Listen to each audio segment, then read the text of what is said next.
Hello everyone, welcome to my YouTube channel Biological. I am Arpit Chaturvedi, your educator. और आज से हम लोग एक नई सीरीज़ शुरू करने वाले हैं, या हम ये कह लें एक नया टॉपिक शुरू करने वाले हैं हम लोग, जिसके बारे में आने वाली कुछ क्लासेस में हम लोग डिस्कशन करेंगे और इस टॉपिक को पूरा पढ़ेंगे। ये टॉपिक इसलिए हमारे लिए बहुत ज़्यादा इंपॉर्टेंट है क्योंकि अब हमारे जितने भी एग्जामिनेशन आने वाले हैं, फॉर एग्जांपल आपका DBT जो है वो एकदम आने ही वाला है नेक्स्ट मंथ 14 को। उसके बाद आपका बार का एग्ज़ामिनेशन लगा हुआ है। बार के एग्ज़ामिनेशन के बाद तुरंत से आपका ICMR है। हाँ, उसके बाद मोस्ट प्रोबेबली उसके आसपास ही आपको CSIR भी देखने को मिल जाएगा। हाँ, तो आपके ढेर सारे एग्ज़ामिनेशन आ चुके हैं। अब ज़रूरी है आप ऐसे टॉपिक पे ज़रूर फोकस करो जो आपके लिए बहुत इंपॉर्टेंट है, जहाँ से क्वेश्चन आते ही आते हैं। तो क्रोमोसोमल एबेरेशन एक ऐसा टॉपिक है जहाँ से आपको मोस्ट प्रोबेबली हर एग्ज़ामिनेशन में 2 से 3 क्वेश्चन मिल ही जाएंगे, है ना। क्योंकि क्रोमोसोमल एबेरेशन सिर्फ सुनने में छोटा सा लगता है, इसके अंदर बहुत सारी चीज़ें हैं और अगर हम लोग उसको प्रिसाइजली पढ़ेंगे तो काफ़ी अच्छा होगा हमारे लिए कि हम मतलब काफ़ी जो क्वेश्चन है वो कवर कर पाएंगे। मैं क्वेश्चंस भी ज़रूर से साथ में करवा दूँगा आप लोग को, ताकि जो आपका कॉन्फिडेंस है वो बूस्टअप हो जाए। ओके, तो क्रोमोसोमल एबेरेशन की हम लोग क्लास शुरू करते हैं, देखते हैं हम लोग इसमें क्या पढ़ने वाले हैं। ओके, तो बेसिकली अगर हम लोग फोकस करें क्रोमोसोमल एबेरेशन के ऊपर कि आखिर ये क्रोमोसोमल एबेरेशन है क्या, है ना, तो इसके अंदर बहुत सारी कैटेगरीज आती हैं, बहुत सारी चीज़ें आती हैं जो हम लोगों को बिल्कुल से कंसीडर करनी ही करनी है ना। जैसे कि आपको पता है कि क्रोमोसोम क्या है। अगर हम क्रोमोसोम को देखने की कोशिश करें तो हम कभी भी आप एक लेवल पे मत देखें, उससे एक पीछे देखें। फॉर एग्जांपल ये है आपका सेंट्रोमेयर, इससे ऐसे करके क्रोमेटिड्स अटैच्ड हैं, ठीक, यूँ। तो अभी सबसे ज़रूरी होता है कि बच्चे आखिर समझेंगे इन क्रोमोसोम कह किसको रहे हैं। अगर बेसिकली आप ये कहोगे तो मतलब अगर आप कहना चाहो, इसको आप नाम देना चाहो, तो ये क्रोमोसोम का पेयर है ना। ये एक क्रोमोसोम का पेयर है। कैसे क्रोमोसोम का पेयर है? ये पेयर है होमोलॉगस क्रोमोसोम का, ठीक है। ये पेयर है होमोलॉगस क्रोमोसोम का। ये बनते कैसे हैं, अगर इसको आप समझने की कोशिश करो कि आखिर ये होमोलॉगस क्रोमोसोम का पेयर बना कैसे, तो ये आपको देखने को मिल रहा है फादर में, ये आपको देखने को मिल रहा है मदर में, ठीक है। अब फादर से क्या होता है, गैमेट बनता है। मदर से क्या होता है, गैमेट बनता है। आपको पता है कि ये ऐसा आपको देखने को मिलेगा अरेंजमेंट डिप्लॉयड के केस में, ठीक है। जब जैसे कि ह्यूमंस की अगर बात करें तो 46 जब क्रोमोसोम होंगे तब 23 पेयर्स। ओके, तो फिर क्या होगा, हैप्लॉइड आपके गैमेट्स बनते हैं, sperm in male and ovum in female. तो जब हैप्लॉइड गैमेट्स बनते हैं तो उसमें सभी के सभी क्रोमोसोम्स इस फॉर्म में रहते हैं। इसको हम कहेंगे एक सिंगल क्रोमोसोम, ठीक है। तो ऐसे हमारे पास 23 क्रोमोसोम होते हैं, या हम ये कह लें 22+X 22+Y क्रोमोसोम हमको देखने को मिलेगा, या 22+X क्रोमोसोम हमको देखने को मिलेगा मेल के केस में, ठीक है। और ऐसे हमको यहाँ पे देखने को मिलते हैं 22+X क्रोमोसोम। ओके, तो ये हमको यहाँ पे देखने को मिल रहा है, या 23 क्रोमोसोम हमको यहाँ पे देखने को मिल रहा है फीमेल के केस में। बेसिकली जब ये फ्यूज़ करते हैं, ठीक है, जब ये फ्यूज़ करते हैं तब ये क्या करते हैं, एक 2n ज़ाइगोट, या हम ये कह लें एक 2n ऑफस्प्रिंग बनाते हैं। तो फिर से क्या होता है कि जितने भी भाई ये जो 22+X हैं या जो 22+Y हैं, ये सभी के सभी क्रोमोसोम अपने जैसा सेम क्रोमोसोम ढूंढते हैं इस पूरे सेट में, यानी कि जो एग है उसके सेट में, ठीक है। तो जैसे जैसे उनको अपने जैसा सेम क्रोमोसोम मिलता जाता है वो उसके साथ ऐसे पेयरिंग करते जाते हैं, ठीक है। और इस पेयरिंग को हम कहते हैं होमोलॉगस पेयरिंग। तो अब सोचो, पहले से आपके पास एक पेयर था, उस पेयर को आपने तोड़ा, आधा आधा डिवाइड किया, दोनों में ही, मेल में भी और फीमेल में भी, और फिर उसके बाद आपने डबल किया, वो भी होमोलॉगस पेयरिंग के थ्रू, ठीक है। तो ये सारी चीज़ें करने में ये क्रोमोसोम कितना ट्रेवल किया, अब वो सारे जीन्स आपको इस पे भी देखने को मिल रहे हैं, फादर पे, ठीक है, और सारे जीन्स आपको मदर के क्रोमोसोम पे भी देखने को मिल रहे हैं। तो आपके पास हर जीन की 2 कॉपी आई है, ठीक है। एक कॉपी है फादर वाले क्रोमोसोम पे, दूसरी कॉपी है मदर वाले क्रोमोसोम पे। तो बेसिकली आपके पास हर जीन के 2 एलील्स या 2 से ज़्यादा एलील्स देखने को मिल रहे हैं, है ना। तो ये आपका एक क्रोमोसोम है, ये आपका एक क्रोमोसोम पेयर है ना।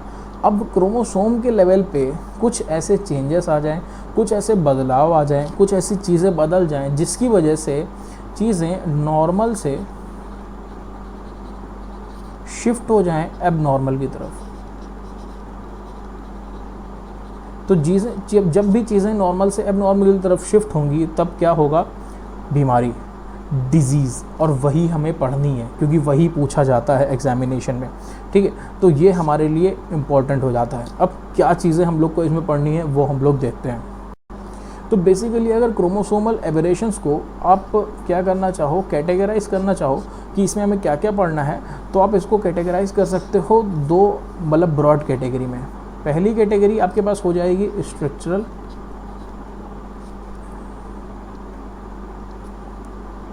अच्छा आप सभी लोगों की पढ़ाई कैसे चल रही है मुझे ज़रूर से बताना कमेंट सेक्शन में। कोई भी प्रॉब्लम हो, कोई टॉपिक हो, कोई किसी भी चीज़ में दिक्कत हो रही हो तो ज़रूर से मुझे बताना, उसका जो है निवारण किया जाएगा, ठीक है। तो एक तो आपके पास हो गए स्ट्रक्चरल, दूसरे हो गए न्यूमेरिकल। इनके नाम से ही पता चल रहा है कि जो अभी हम लोगों ने क्रोमोसोम देखा, अगर उस क्रोमोसोम के स्ट्रक्चर में कोई वेरिएशन हो रहा है, स्ट्रक्चर में कोई बदलाव हो रहा है, तो हम उसको स्ट्रक्चरल के अंडर पढ़ेंगे। और अगर उसके नंबर में यानी कि 22+XY जो पहले 22+X या 22+Y जो बदल के अब हमारे पास 46 क्रोमोसोम हो रहे हैं, अगर उसमें कुछ बदलाव हो रहा है, कुछ फेरबदल हो रहा है जिसकी वजह से डिजीज़ की उत्पत्ति हो रही है, तो उसको हम न्यूमेरिकल के अंडर पढ़ेंगे। अगर हम स्ट्रक्चरल के अंदर सब कैटेगरीज की बात करें तो स्ट्रक्चरल में आपको पढ़ने होते हैं डुप्लीकेशन,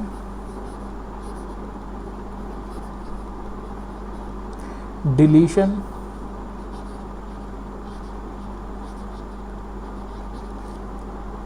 इन्वर्जन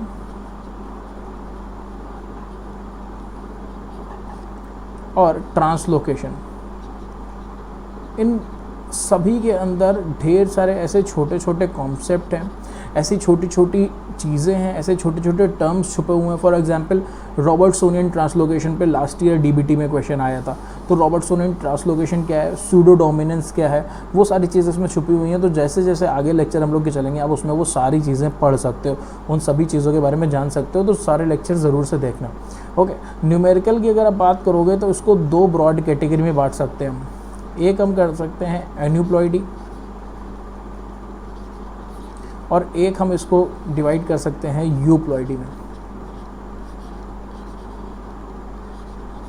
एन्यूप्लॉइडी की अगर बात करो तो ये वो क्रोमोसोमल एबरेशंस हैं, ये वो न्यूमेरिकल एबरेशन हैं जिसमें एक सिंगल क्रोमोसोम या हम ये कह लें कि क्रोमोसोम के नंबर पे फ़र्क पड़ता है, ठीक है। जो चेंजेस हैं वो क्रोमोसोम के लेवल पे होते हैं, जैसे कि एक क्रोमोसोम बढ़ गया या एक क्रोमोसोम कम हो गया, या एक क्रोमोसोम का पेयर बढ़ गया या एक क्रोमोसोम का पेयर कम हो गया, है ना। एक क्रोमोसोम का पेयर बढ़ गया या एक क्रोमोसोम का पेयर कम हो गया, या फिर पेयर क्या है क्रोमोसोम का ये आप समझ पा रहे होगे अभी, और क्रोमोसोम क्या है ये भी आप समझ पा रहे होगे। यूप्लॉइडी में क्या होता है, पूरे सेट पे बदलाव होता है। यानी कि जैसे आप देख रहे थे 22+X या 22+Y, तो ये क्या है, पूरा सेट या तो गायब हो जाता है या पूरा सेट बढ़ जाता है। अगर पूरा सेट गायब हो गया तो जाहिर सी बात है डिप्लॉइड से हैप्लॉइड हो जाएगा। अगर पूरा सेट ऐड हो गया तो डिप्लॉइड से ट्रिप्लॉइड हो जाएगा। अगर दो सेट ऐड हो गए तो क्या हो जाएगा, ट्रिप्लॉइड से टेट्राप्लॉइड हो जाएगा, ठीक है। ऐसे ही करके हमको यूप्लॉइड में या हम ये कह लें इसको हमको पॉलीप्लाइडी देखने को मिलती है इसमें। ओके, तो ये चीज़ हमको यहाँ पे देखने को मिलती है। तो अब एक एक करके हम अपने हर लेक्चर में आगे बढ़ते जाएंगे और इन सभी को ऊपर से लेके नीचे तक सब कुछ डिस्कस करेंगे, स्टार्टिंग फ्रॉम दी डुप्लीकेशन, जो कि हम लोग इसी लेक्चर में पढ़ने वाले हैं। So if we talk about duplication, इसके नाम से ही आपको कितना कुछ क्लियर हो रहा होगा कि कुछ ना कुछ यहाँ डबल हो रहा है, कुछ ना कुछ यहाँ डुप्लीकेट हो रहा है, कुछ ना कुछ हमको ऐसा देखने को मिल रहा है जो पहले से हमारे पास था, है ना। तो बेसिकली ऐसा ही है ना। डुप्लीकेशन की जब आप बात करोगे तो अगर हम इसको ड्रॉ करने की कोशिश करें कुछ इस तरीके से, आपको पता है कि हमारे हर क्रोमोसोम में एक सेंट्रोमेयर होता है ना, हर क्रोमोसोम में एक सेंट्रोमेयर होता है। अगर आप इसको ड्रॉ करने की कोशिश करो इस तरीके से बेसिकली, और लिखने की कोशिश करो, इसको सेंट्रोमेयर ले लो,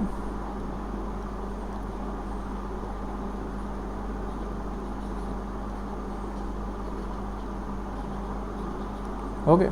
इस तरीके से आप अगर करने की कोशिश कर रहे हो इसको, तो क्या हो, इसका कोई एक सेगमेंट, ठीक है, इस जो हमारा क्रोमोसोम है, क्रोमोसोम पेयर है, इसके किसी एक सिंगल क्रोमोसोम का कोई एक सेगमेंट क्या हो, डुप्लीकेट हो जाए, ठीक है, कोई एक सेगमेंट डुप्लीकेट हो जाए। फॉर एग्जांपल हम लोग यहाँ पे ले लेते हैं कि हमारा जो सेगमेंट EF है ये डुप्लीकेट हो रहा है। अब जब ये सेगमेंट डुप्लीकेट होगा तो पहले से कुछ यूँ बदलाव आ जाएंगे। अब आपके पास क्या होगा, CDEF EFGH, ठीक है। तो ऐसे ही ABCDEFGH,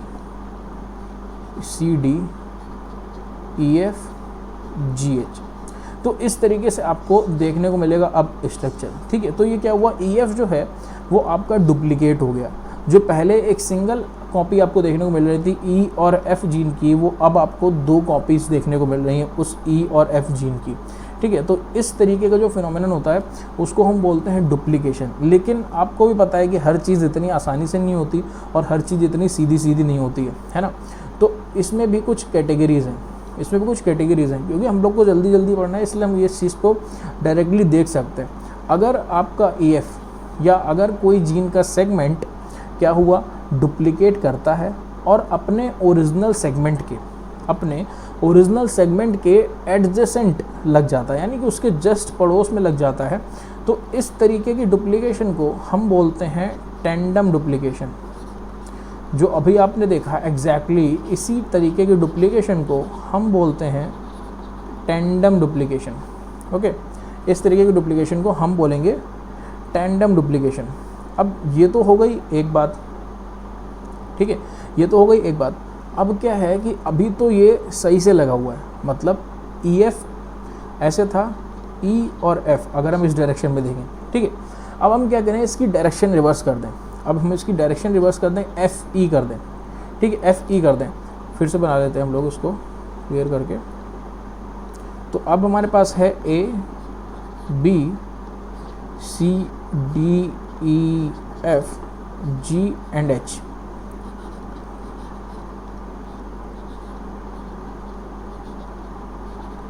ठीक है। अगर हमारे पास ऐसे करके हमको देखने को मिल रहे हैं तो हम क्या करें, अब हमारे पास कौन सा जो पार्ट है वो हमारे पास है ये DEF। तो अब क्या है, इसको डुप्लीकेट तो कर रहे हैं लेकिन इसको हम रिवर्स कर दे रहे हैं, इसको उल्टा कर दे रहे हैं। तो अब हमको क्या देखने को मिल रहा है, हमको कुछ इस तरीके का अरेंजमेंट देखने को मिल रहा है। A B centromere, C F E D D E F G H, okay, A B C D E F G H, इस तरीके का अरेंजमेंट हमको देखने को मिल रहा है। अगर तो इस तरीके के डुप्लीकेशन को हम बोलते हैं रिवर्स डुप्लीकेशन, ठीक है, इस तरीके के डुप्लीकेशन को हम बोलते हैं रिवर्स डुप्लीकेशन। अब आप लोग एक चीज़ देख पा रहे होंगे कि ये सभी की सभी चीज़ें एक सिंगल क्रोमोसोम पे हो रही है, यानी कि एक ही क्रोमोसोम पे हो रही हैं, कहीं और नहीं जा रहा है क्या, ठीक है। तो ऐसा नहीं है, ये एग्जैक्टली ये पार्ट DEF और मे बी सिर्फ EF या F क्या हो रहा है, यहाँ से डुप्लीकेट हो, ये एक सेगमेंट निकले डुप्लीकेट हो के EF, और ये अपने ही क्रोमोसोम पे ना रह के ये कहीं दूर किसी दूसरे क्रोमोसोम पे, या तो ये अपने सिस्टर मतलब जो हमारा होमोलोगस क्रोमोसोम है उस पे आ जाए, या फिर ये किसी दूसरे क्रोमोसोम पे चला जाए। तो अगर इस तरीके का डुप्लीकेशन होता है कि वो सेगमेंट निकल के या तो अपने जो पड़ोस वाला क्रोमेटिड है उस पर चला जाए, यानी कि होमोलोगस क्रोमोसोम पे चला जाए, या फिर किसी दूसरे क्रोमोसोम पे चला जाए, तो इस तरीके के डुप्लीकेशन को हम बोलते हैं डिस्प्लेस्ड डुप्लीकेशन।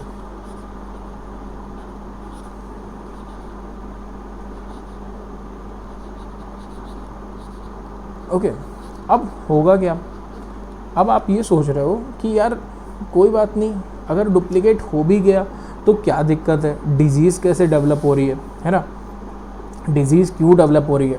तो ये एक बहुत बड़ा सवाल है, ये एक बहुत बड़ा सवाल है कि आखिर ये डिज़ीज़ कहाँ से आई, ठीक है, ये डिज़ीज़ कैसे डेवलप हो रही है, इसका रीज़न क्या है। तो इसका रीज़न ये है, एक तरीके से इसको हम बोल सकते हैं डोजेस के ऊपर। आप सभी लोगों ने डोजेस कंपनसेशन पढ़ा हुआ है ना, जिसमें हमने ये देखा है कि जो फीमेल्स होती हैं उनके पास होते हैं 22+ XX क्रोमोसोम, जिसमें से एक X की बार बॉडी बन जाती है, ठीक है। और ये बार बॉडी क्यों बनती है? ताकि डोजेस कंपनसेशन हो सके। डोजेस कंपनसेशन का यहाँ पे मतलब क्या है? ये तो हो गई फीमेल।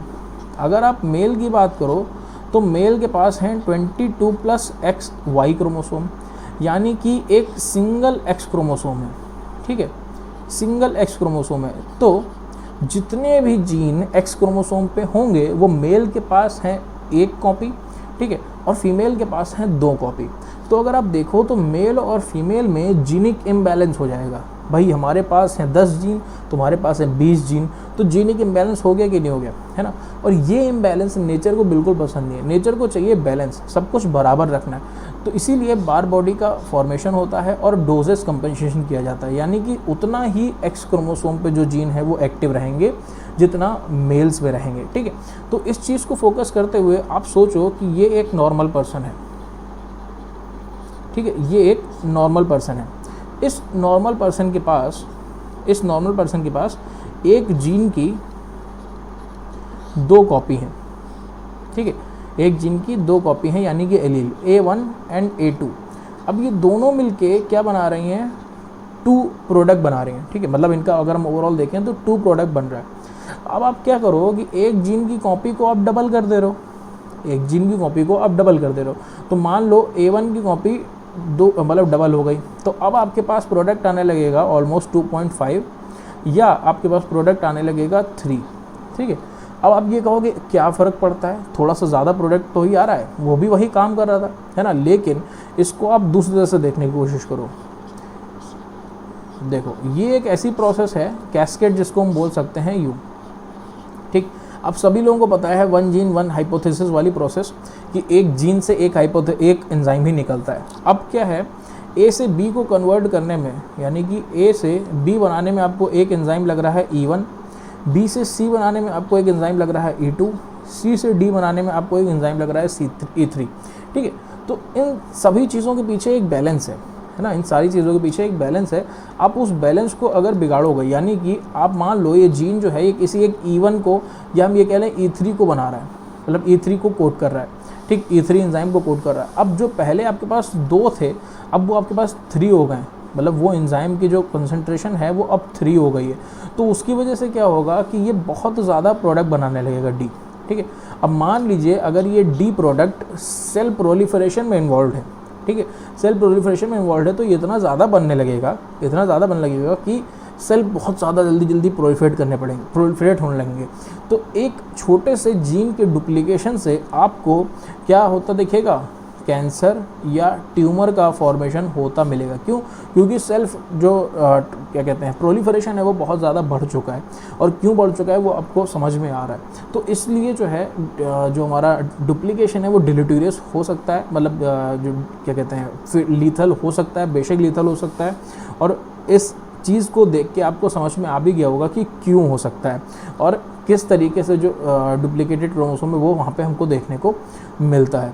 ओके, तो आगे के जो जितने भी एबरेशंस हैं या जितनी प्रोसेसेस हैं वो हम लोग एक एक करके डिस्कस करेंगे, और बहुत डिटेल में अच्छी अच्छी चीज़ें हम लोग पढ़ने वाले हैं। तो अगर आप लोगों ने सब्सक्राइब नहीं किया है तो चैनल को सब्सक्राइब कर लीजिएगा। ओके, और टेलीग्राम लिंक का मैं मतलब टेलीग्राम चैनल का मैं लिंक दे दूँगा डिस्क्रिप्शन में, उसको ज़रूर से आप ज्वाइन कर लीजिए। ओके, बाकी मिलते हैं आगे नेक्स्ट क्लास में। Thank you so much.